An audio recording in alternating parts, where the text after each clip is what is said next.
함께 읽는 소태산 평전 두 번째 시간, 소태산의 아동기를 살펴보겠습니다.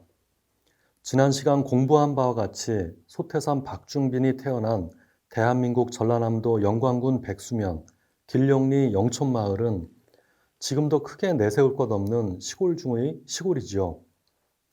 그러나 풍수 전문가들 사이에서는 이곳이 산과 물이 굽이치며 만나는 산태극, 수태극 형국이니 9마리의 호랑이가 한 마리 노루를 놓고 견제하는 구호 농장의 형국이니 하며 성인이 나올 만한 지형으로 소문이 자자한 곳입니다.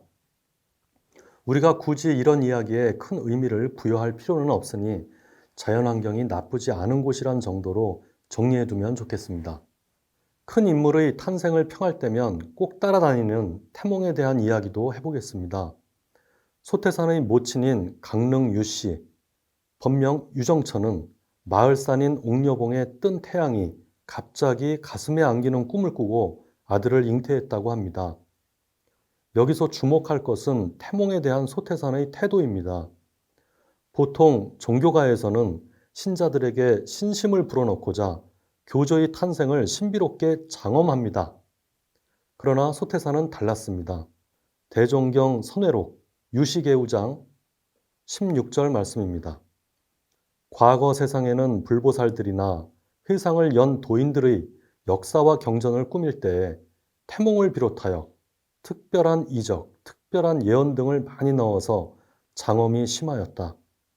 그것이 그분들을 신봉하게 하는 데에나 권선을 하는 데에는 다소 효과가 있었을 것이다. 그러나 그로 말미암아 일반 대중 가운데서는 큰 도인이 나지 못하게 하였던 것이다. 그대들은 나의 역사나 경전을 만들 때에 절대로 장엄을 실상에 넘치게 하지 말라. 소태산의 아명은 진섭이었습니다. 진섭은 다른 유년기 아이들과는 비교할 수 없는 비범함을 간직하고 있었습니다. 진섭은 범인들과 달리 자연현상부터 인간과 사회에 대한 의심을 가슴에 품고 답을 찾기 위해 끝까지 밀고 나갑니다. 저 하늘은 얼마나 높고 큰 것이며 어찌하여 저렇게 깨끗하게 보이는고?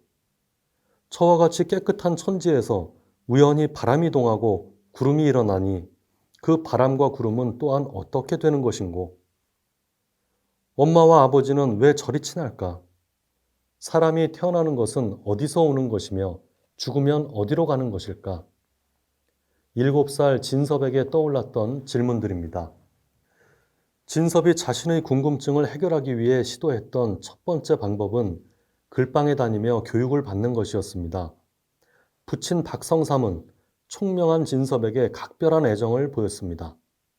6남매 중 5째이자 4아들 중 3째인 진섭만 글방에 보낸 사실만 보더라도 얼마나 큰 기대를 했는지 알 수 있습니다. 10살 소년 진섭은 글방에 다닌 지 얼마 되지 않아 훈장집 마당 땔감에 불을 지르고 쫓겨납니다. 해지기 전까지 자신을 놀라게 하지 못하면 종아리를 때리겠다는 훈장의 엄포에 맞서 저지른 행동이었습니다. 결국 내기에서는 이겼지만 글방에 계속 다닐 수는 없었습니다. 이 사건이 아니라도 진섭과 훈장 사이에는 늘 미묘한 긴장이 흐르고 있었습니다. 본문의 설명입니다. 진섭의 짧은 학창시절은 일단 이로써 끝장이 났다. 아버지 뜻이라 다니긴 했지만 원래 글 공부에는 마음이 없었다.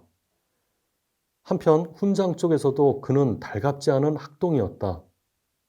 남들처럼 가르치는 대로 다소곳이 듣고 시키는 대로 고분고분 외우는 것이 아니라 매번 왜 그렇지라우?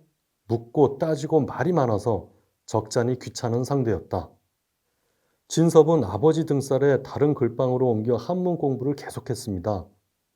하지만 학업에 성실하지 못했던 이 학동은 햇수로 5년이나 글방을 다녔어도 수업 일수는 2년이 채 되지 않았고 수준도 초학자의 교재인 통감 정도 뗀 수준에 머물렀습니다.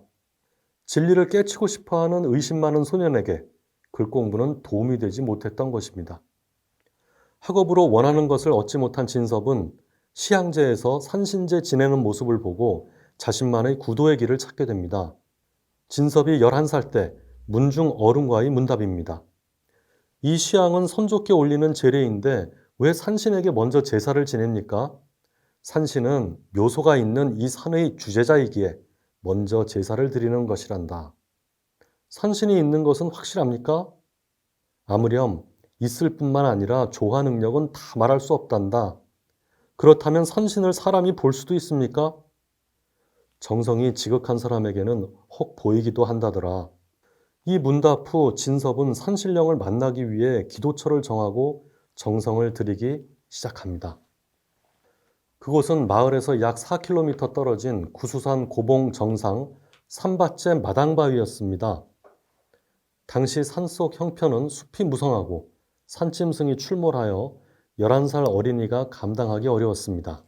하지만 진섭은 15세가 될 때까지 만 4년을 하루도 빠짐없이 이곳을 오르내리며 지극정성으로 기도를 모셨습니다. 동네 어른들이 전하는 말에 따르면 한겨울 진섭이 추위 속에서 기도를 하다 잠이 들면 호랑이가 와서 감싸주었다고 합니다. 구수산에 호랑이가 개끌듯 했다는 증언에 따른 일종의 설화인데 사실 여부를 떠나 어른들도 견디기 힘든 극악한 여건 속에서 기도 정성을 올린 것으로 이해하면 되겠습니다. 지은이는 이런 진섭의 모습을 프랑스의 과학저술가 로베르 클라르크의 주장을 빌려 분석합니다. 천재의 본질적인 특성들 중에서도 가장 두드러지는 것은 그들이 편직광이라는 것이다.